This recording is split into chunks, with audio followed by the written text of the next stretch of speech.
All right, welcome to Yahoo Finance's After the Call. I'm Brian Sozzi, joined by Brad Smith. And for After the Call here, we are locking in on Tesla. That call finally ended.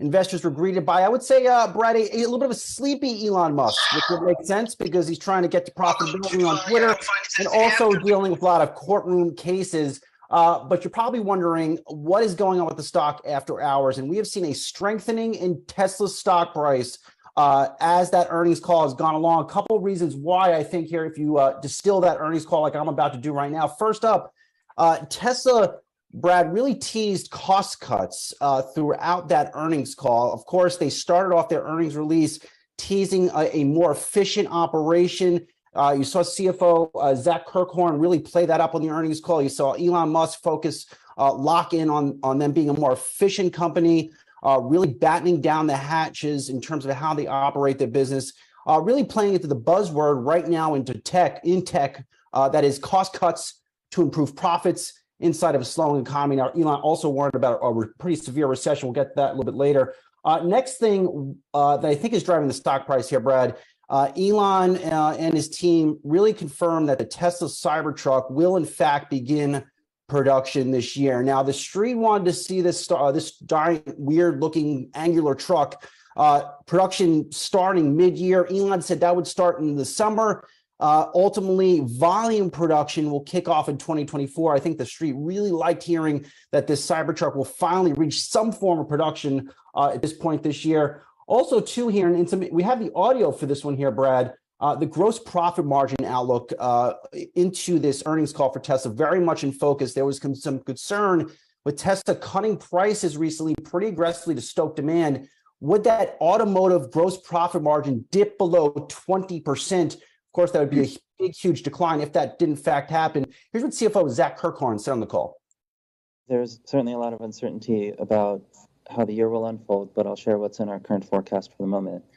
So, based upon these metrics here, we believe that we'll be above, both of the metrics that are stated in the question. So 20% automotive gross margin, excluding leases and red credits, and then 47K ASP across all models. Yeah, and that ASP was what was key about this, and that ASP 47K that they mentioned on the call. I mean, we were just taking a look at some of the automotive gross margins within this earnings report that had just dropped, and you kind of got this vibe, which we'll get to our vibe checks in a moment from this call. But I think at the end of the day, one thing that did stick out to me was not just the amount of times that Elon wanted to continue to come back to a recession. It's almost like Sozzi wanted to be at World Economic Forum and be asked about his take on what a recession may look like. And here's the actual verbatim that he did say about this. And this was actually the biggest stock move that we did see as well around that, because in after hours, you also saw this spike up for much of the time during the call. It was higher by about 1-2%. And then you saw this move higher on his comments about the recession. And here's why. He said, if the recession is a serious one, and I think it probably will be, but that will lead to meaningful decreases in almost all of our input costs there. So he's describing a deflationary environment.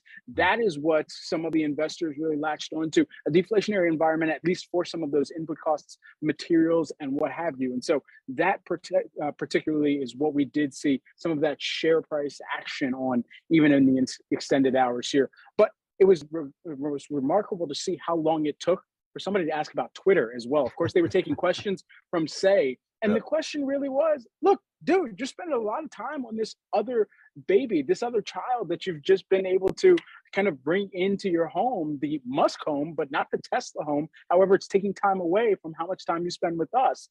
And so he was asked about that. We have a clip of that to play for our viewers too. Well, let me check my Twitter account. Okay, so I've got 127 million followers. It continues to grow very rapidly. That suggests that I'm, reasonably popular. It might not be popular with some people, but for the vast majority of people, my follow account speaks for itself. I'm the most interactive account, social media account, I think, maybe in the world, certainly on Twitter.